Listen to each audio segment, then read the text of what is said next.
Hey everyone, we're moving right along, and with this week's module, I am basically asking you guys to shift focus mentally a little bit into away from research, solid statistics type stuff into program evaluation, and more specifically in needs assessment. So I always get to this point in this class, and I think this class should be two classes because I feel like we're just kind of getting our wheels turning with the research perspective of things and understanding qualitative versus quantitative and framing how a research study might look. And then all of a sudden I'm like, bam, now it's time to think about program evaluation and needs assessment as part of a program evaluation. So we're going to take some time today to hopefully kind of frame where my thought process is with kind of backtracking into more of the basics, the basic structure of a study, and then connecting that with the needs assessment and how this is all going to tie into next week's module on program evaluation.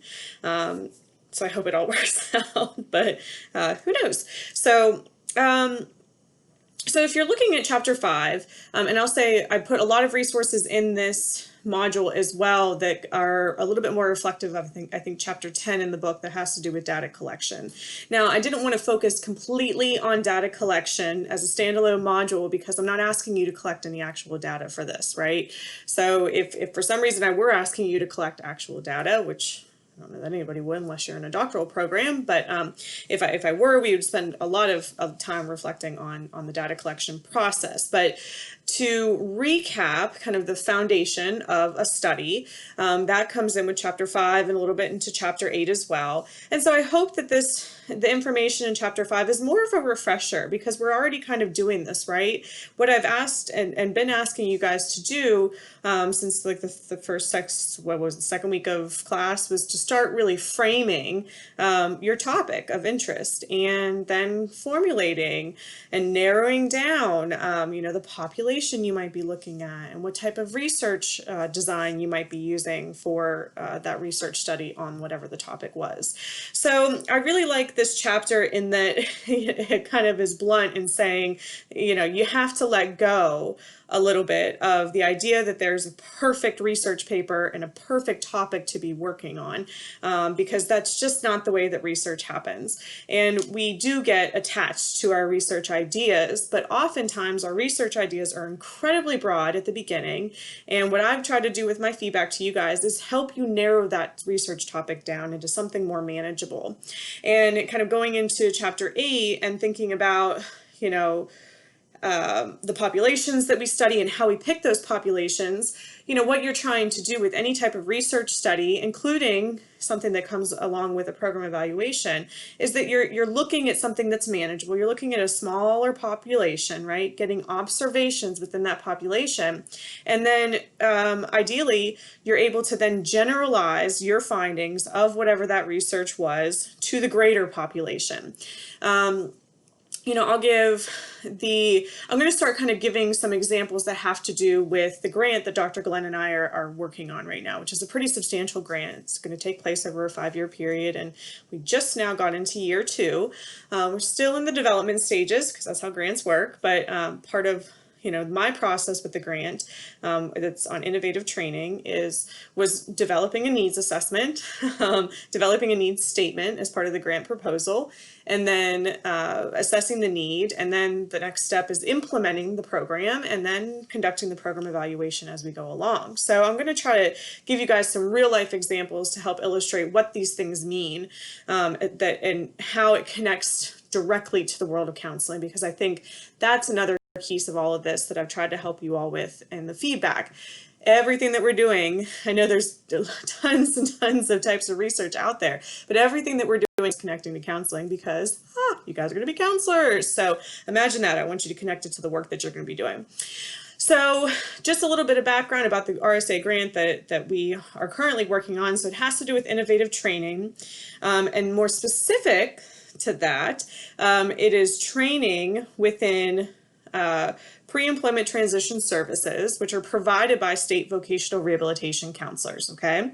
So by way of the grant, by way of the funding agency, which a lot of times when you're talking about program evaluation, conducting needs assessments, you're doing that because a grant has been announced and you need some money to do some of the stuff that you want to do. And so the parameters, right, the population that we were studying, or that we will be studying and providing this program to, was set for us by the Rehabilitation Services Administration. RSA said, in all their infinite knowledge, our pre-ETS counselors need a little bit additional training. We want it to be innovative. We want it to be more than just like developing a brochure, putting together some online modules. And so we're going to release some money and we're going to see what ideas come back.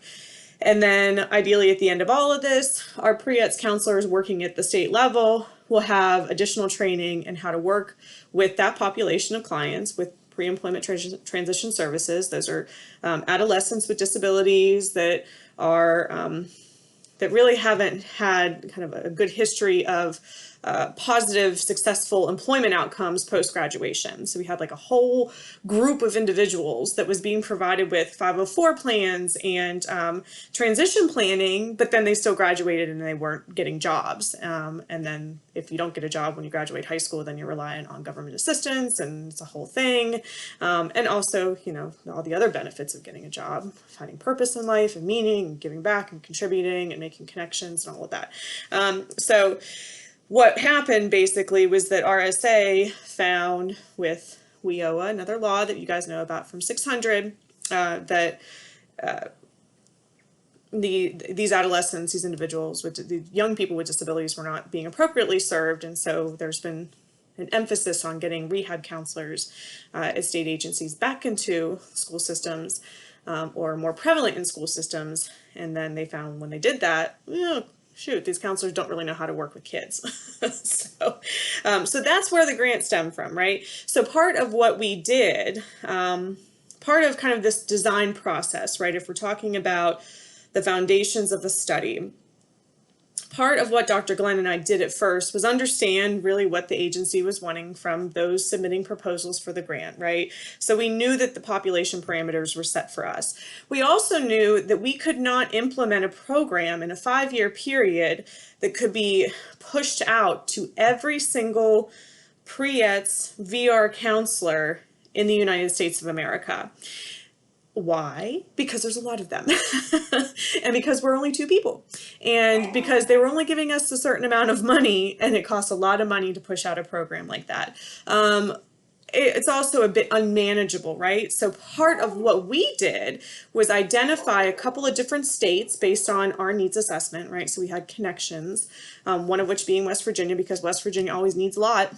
Let's be real here. West Virginia always needs a lot. And the other state being Florida, because Dr. Glenn had some connections to folks in Florida and we wanted to have a nice comparison group, right? Because it's always good to compare when you're putting a program or if you're doing some research to have that comparison between 2 different populations of individuals. So we got rural West Virginia, and then we have parts of Florida that are rural, but then parts of Florida that are very urban. I don't think there's any place in West Virginia that would look like Miami. And so we whittled down our population, right, to 2 specific states. And we thought, you know what, that's manageable. West Virginia has around 75 counselors that work in pre-ETS. Florida has 600, so that's a really large number, but still putting them together over a span of a 5-year period, understanding that not all 700 counselors, let's just be gracious to ourselves here, not all 700 counselors are going to participate in this program that we're implementing, okay, because people are busy, people drop out. So we accounted for that, but that's more manageable. So we selected within the larger population of all pre-ETS voc rehab counselors working for state agencies in the United States of America, we picked 2 different states and said, this is what we can do. And so our hope is that at the end of all of this, that we can generalize our findings, generalize our research findings to the rest of the United States, because we feel like we picked 2 states that kind of check all the boxes in terms of demographic characteristics of counselors working out there in the United States. You know, we've got rural, we've got urban, we've got everything in between. We've got diversity within the counselor population that we're working with.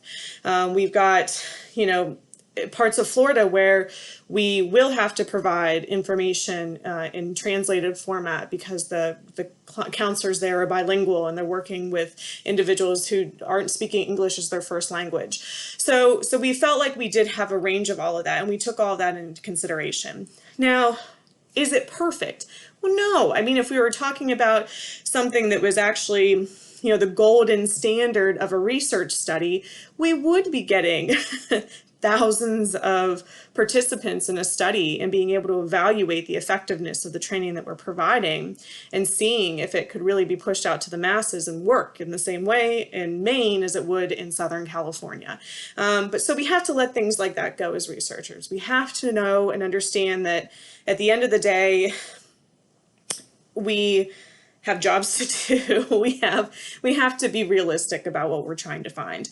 And there are things that we account for, and Chapter 8 talks about that when we're doing sampling and looking at sampling error and trying to figure out and determine sample size, right?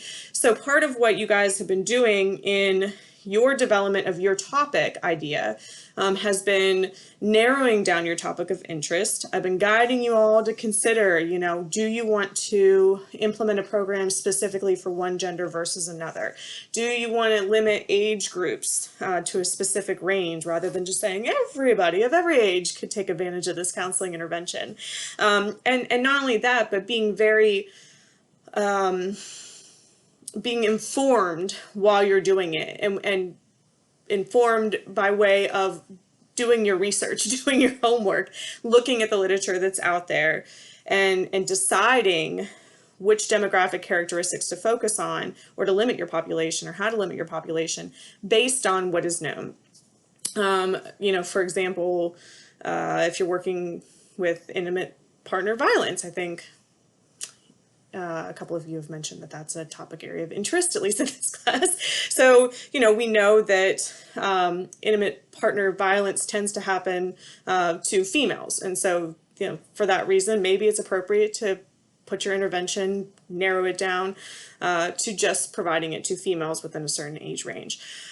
So that's an example from the work that you guys are doing. With us, you know, again, like I said, with our grant, the population was kind of narrowed on our behalf. We're not limiting our study or our participants to any specific age range because we want to see if there is a difference between the younger counselors that go through our training program and the older, more seasoned counselors that are going through our training program. So that's one factor that we're going to be evaluating as part of our overall program evaluation and eventual research that we're going to be putting out there. So we were intentional about that. That's the word I'm looking for, intentional. We were intentional about not setting a parameter around age.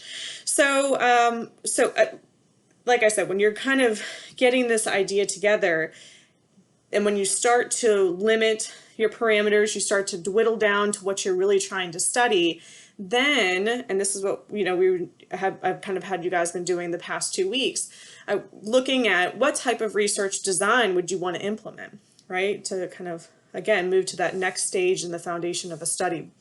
What type of research design? Being able to decide if you want to do qualitative versus quantitative, if it's going to be a mixed methods type of study, and then matching up the research design to the population that you're studying. And from all of that, then using some of the statistical equations that are out there that will kind of dictate what a sample size might be.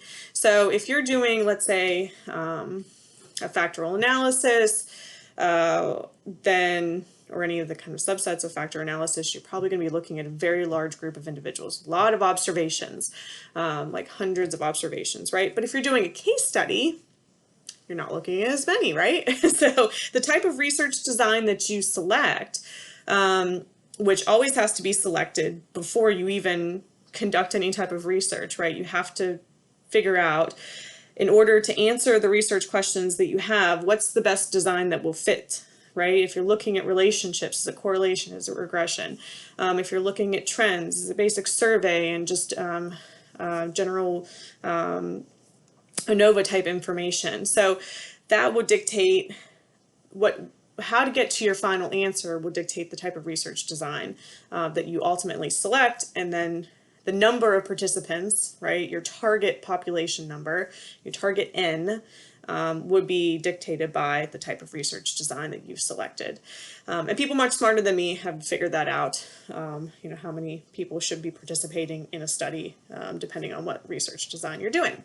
So then we get to the data collection piece of it, and that's where, again, I'm going to defer to chapter 10, and I put a lot of different resources within the foundations content folder within this module. So that's where you're looking at, in terms of data collection, how are you getting that information? How are you gathering the information? And so I've kind of started providing feedback to you guys to think about certain assessments that you might be using, because that's typically the best way that we get information from participants in any study, is by creating assessments.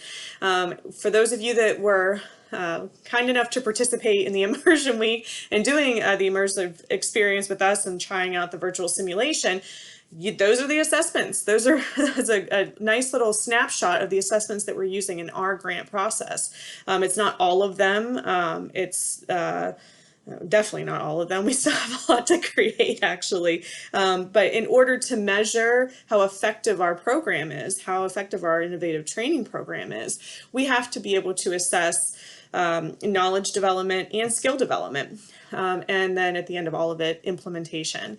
And so for that part of it, for our data collection part of it, what we are doing, we've developed, at this point, it's 8 online training modules that incorporate a whole wide range of different materials, including virtual reality and virtual simulation. The virtual simulation coming through the workshops with different virtual simulation experiences like those that you were able to participate in with the immersion week. And so after each module, we're going to be doing quizzes, and those quizzes go into the program evaluation, and those quizzes are assessments, and to see if what we are providing them in terms of content is increasing knowledge. And then we are doing skill assessment through observation of those virtual simulation and virtual reality experiences. And so those are some of the assessments that you guys are now familiar with. And then at the end of all of it, we are kind of in the process of developing or trying to figure out the best way to gauge whether or not all the information that we provided to our participants made a difference at the end of the day. Once we've done all of this work, let's say 3 years from now, we've done all the training, we've had 700 people go through our training program, we want to see if it mattered. And so we're going to be going back and surveying the participants to see how they used any of the information, or if they used it, or if it helped. And then we report all of that information to an outside entity, being RSA, and hopefully get some published papers out of it. So that's the data collection process of it. We had to determine the best way to collect the data for us, and that was through a lot of the surveys that are already out there and developed, or have been developed. So the ones that you took, like the MASP and the SUD, like those had already been pre-developed by somebody else. There's a competency survey that was developed by a new faculty member at WVU in the school counseling program that we modified and are going to be using. We tailored it a little bit, not a lot, because that impacts validity and reliability and all that, but we modified that to reflect the needs of what we were using it for, and so that's a different assessment. And then we have those observations, which we chose to keep it all quantitative rather than qualitative. And so with the observations, while you guys were provided with some feedback through the virtual simulation immersive week experience, we're just going to be looking at concrete numbers of instructors that are observing the participants in our study doing the role plays through virtual simulation. So we might tie in some qualitative feedback at some point, but the bulk of the research that we're doing is going to be quantitative. So that's our data collection procedure for our particular grant.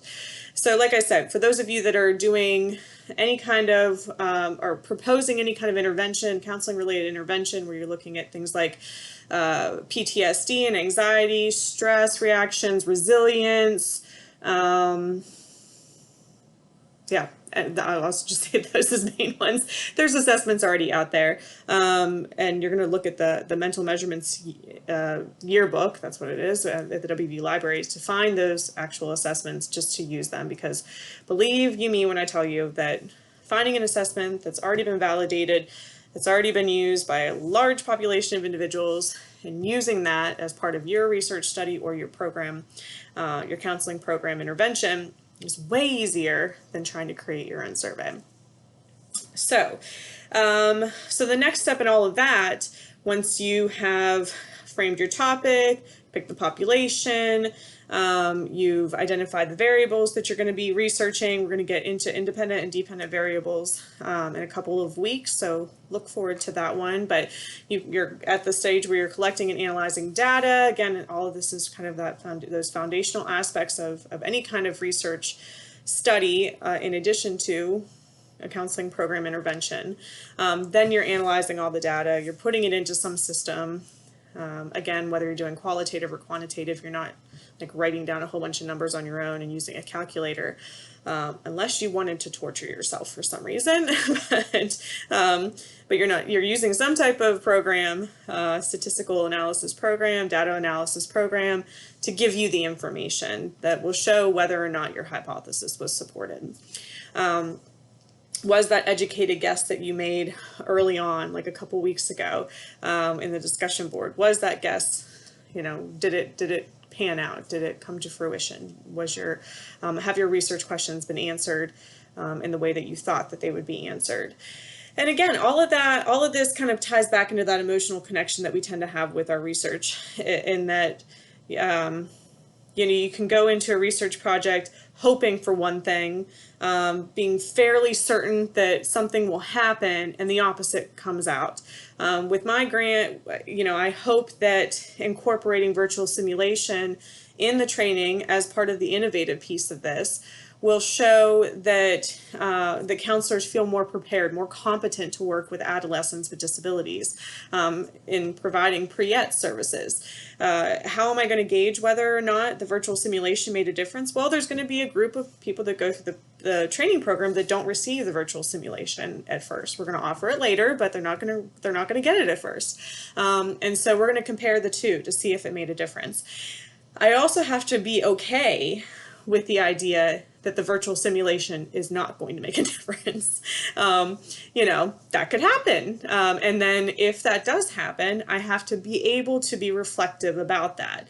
I have to be able to kind of look at the way that we designed everything and say, you know what, the reason I think that there wasn't any significant difference between self-reported levels of competence in working with adolescents with disabilities is because I think there was bias inherent in some of the surveys, or it's because, COVID came along and threw everything off. I don't know. Blaming everybody but myself if that happens, but I'm going to have to be okay with that. And so that's part of the research process too, is understanding that whatever the intervention is that you put into place, you're doing it from a good place. You're hoping that it's going to be a positive outcome, for ethical reasons, obviously. But you have to be okay with understanding that sometimes that just doesn't happen, or it doesn't happen the way we expect or the way we hope.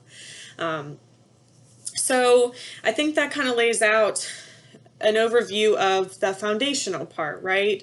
And so I wanted to provide you guys with a little bit of information about the data collection process, things to consider, like what types of scales you might be looking at if you're asking your participants certain questions.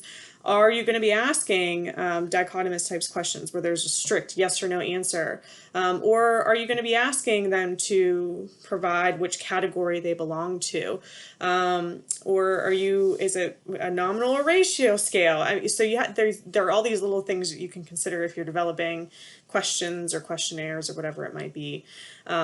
the types of surveys that are out there, that I think it's important that you are reflective about the bias that can come into developing a survey. Wording of surveys is very important. If you're truly being inclusive with survey development, then you are also making sure that the questions that are being asked on a survey translate into other languages in the exact same way. And you might have somebody else reviewing that, or two other people reviewing it, where they're translating the information and then the third person is translating it back to English to make sure it all makes sense. You want to make sure that things are accessible for individuals that might use different types of assistive technologies. You have to be considerate and aware of the fact that if you're using technology, then not everybody has access to technology. One thing that we have to be considerate of with our grant is that now that we're doing everything virtually, because we have to, but now that we're doing everything virtually, we have to make sure that those virtual simulation experiences are going to be accessible to those individuals that live in very rural areas in West Virginia and then Florida. Will their internet connections be okay? Will we have to have a backup plan whenever technology fails? And the answer to that is yes. We absolutely will have to have a backup plan. So you have to be mindful of all of those things. If you want to study a population of individuals that are living, a couple of you are looking at homeless populations and rural populations, so you have to be mindful of how you're going to disseminate the information. How are you going to recruit participants? How are you going to, a lot of the surveys that we get, or that I get at least, come through email. Get lots of survey requests through email channels. That is making a very broad assumption that everybody has access to email. A lot of people do have access to email these days. It is 2020, we're getting into 2021. Yes, even great-grandparents have access to email, but you want to make sure that the population that you're looking at, the population you're studying, that population specifically would have access to the information that you're hoping to get to them, or you're not going to have a truly representative sample population, or you'd have to account for that. I think another thing to be considerate of is whenever you're reading those research papers, you will notice, or should notice, that there's always a limitation section. There always is going to be a limitation to a survey, to a research project that was done, whether it's the best of the best researchers out there or the most novice researchers. There's always limitations to a study. There's always things that we try to account for, that we try to prevent or control, but there are certain things that are just simply out of our control. And so again, that becomes part of our process as researchers, is to be very open to evaluating ourselves in the process and understanding our bias. When it comes to understanding our bias and being reflective about that, I do want you guys to be very introspective about that, especially when you're writing about it. Don't just tell me that there's going to be bias because there's going to be bias. Tell me how that bias is going to apply to you. Are you a middle-class white woman who has never experienced intimate partner violence? How is that going to impact you? Are you studying a rural population, but you've never even been to a rural population? You've never even stepped foot into a town that didn't have a stoplight. So that, you have to be aware of your worldview and be very specific as to how that could negatively influence the outcomes of your research. If you're not doing that to the fullest extent, you're probably really just doing the study a disservice. And let's take a second and we'll move on to the needs assessment. So like I said, you guys have been working on narrowing down your topics, your research topics. I think everybody's pretty much at a point where you're settling on one. I would say that with this week and the needs assessment blog, I can't necessarily dictate that you don't change your topic from this point forward, but I would strongly advise against changing it because at this point you've already done a good amount of work. You've been reviewing literature, you've been collecting references, you've been getting feedback from me. And so hopefully you all feel like you're at a point where you can move forward and kind of shift your focus into the needs assessment and program evaluation aspect of everything. And you don't feel like you have to change your topic. But certainly if you get through the blog and you feel like you do, we can always work around that as well. So, but a needs assessment. So let's talk about what is a needs assessment in general, right? So if we're thinking about program evaluation, what we're talking about is the implementation of some type of counseling program to a population of individuals that we hope is going to make some type of difference in that population's lives, and whoever it is that we're working with. And before we actually implement a counseling program, we've got to do the needs assessment. There are different stages in a needs assessment. And again, I'm going to just kind of provide you my real life recent experience with developing a needs assessment and continuing to do that and developing a needs statement.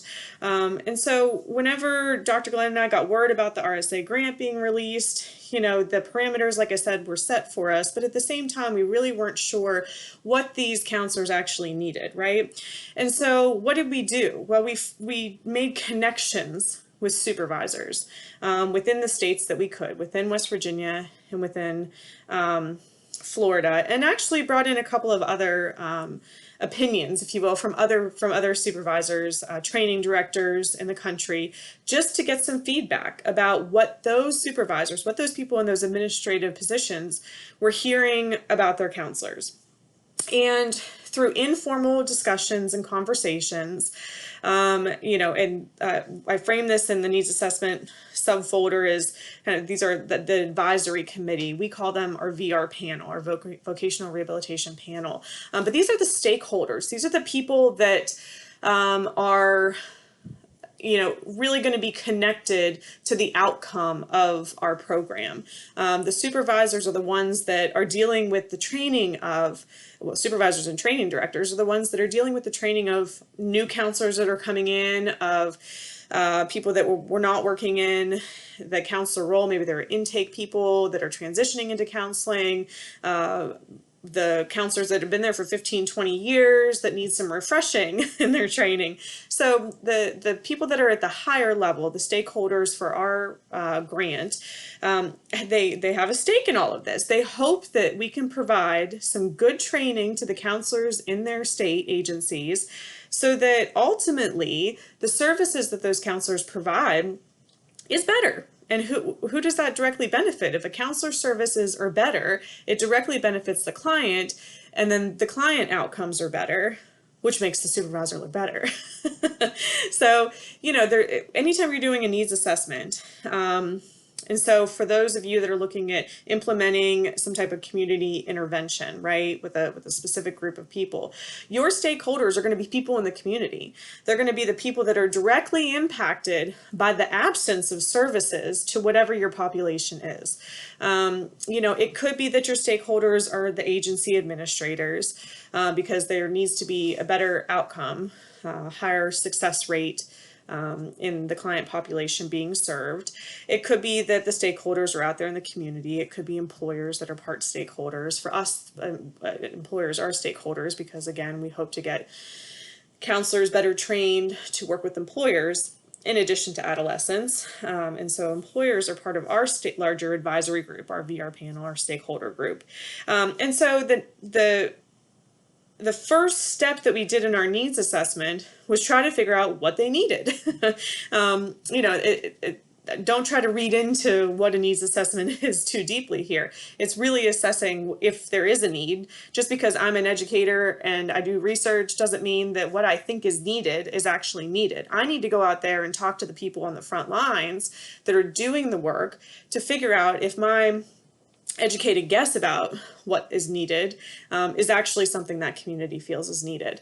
So, we talked to them about what they thought was needed. They thought that our VR panel said that new counselors especially were having a difficult time communicating with employers. They just didn't know how to talk to them. They could find all the information out there in the world, information right at our fingertips, but having like an actual conversation with a human being was difficult. And so that's a need. I mean, certainly we hope that we're putting counselors out there in the world that can talk to people face to face and that don't, that can communicate in other mediums other than text messaging.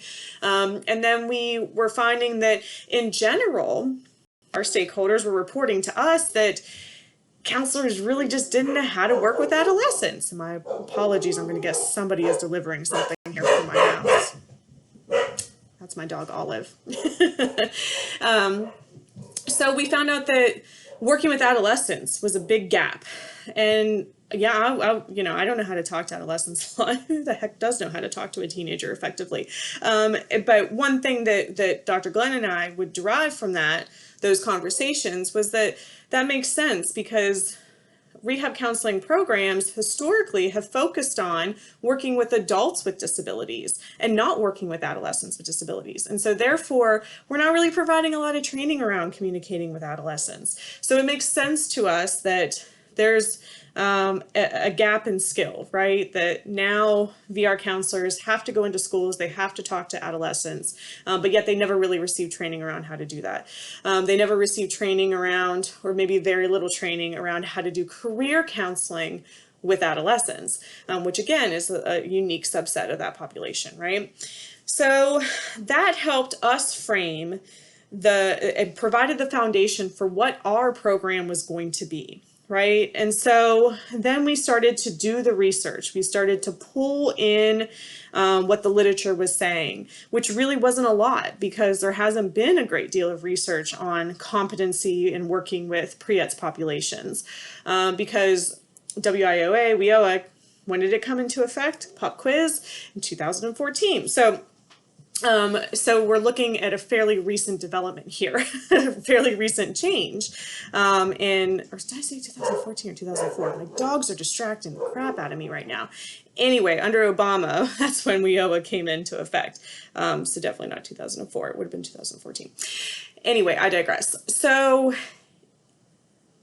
it made sense to us that counselors weren't getting the training, that something needed to be implemented to bridge the gap. And so from there, and looking at the literature, which was sparse on what types of competencies were needed for VR counselors working in the pre-ETS service provision sector, that's where we kind of came up with when we went back to the stakeholders, we went back to our advisory committee and said, you know what, like this is how we're seeing all of it line up. What are the most important areas for you guys? If we identified a list of competency areas, okay? This is part of our needs assessment. We identified a list of competency areas, and we went back to our stakeholders and said, of these 8 different areas of competence, which are the top 3 that you would want us to focus on the most, if we could, in terms of developing training? And so our stakeholders identified that. They said career counseling for adolescents, working with adolescents in groups, because oftentimes these counselors were going into the school systems and they were working with groups of individuals that were younger, and so they didn't understand fully the group process. And then communicating with employers. And so our training that we're putting together, the counseling program, if you will, that we're putting together, will hopefully increase skills for those counselors, increase knowledge and increase skills, so that counselors working with adolescents in the pre-ETS sector of voc rehab programs will be able to communicate with adolescents better in groups, will be able to provide career counseling services to adolescents, and will be able to talk to employers. So, you know, we did not use any hardcore assessment in our overall needs assessment, meaning that we didn't survey stakeholders. We could have, if that was a necessary part of our process. It was not. It may be for some of you all. You may be providing some type of survey to potential participants to gauge what their needs are. You know, this is all going to depend on how you're framing your project and how you might actually want to implement your program or your counseling intervention, okay?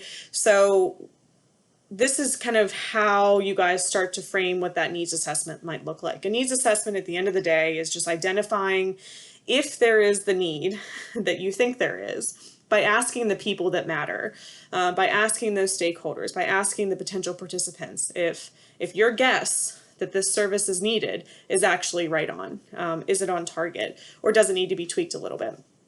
So, and then once you have that information, using that information to narrow down what your objectives are going to be. And so we're going to start working on development of objectives, and objectives are hard.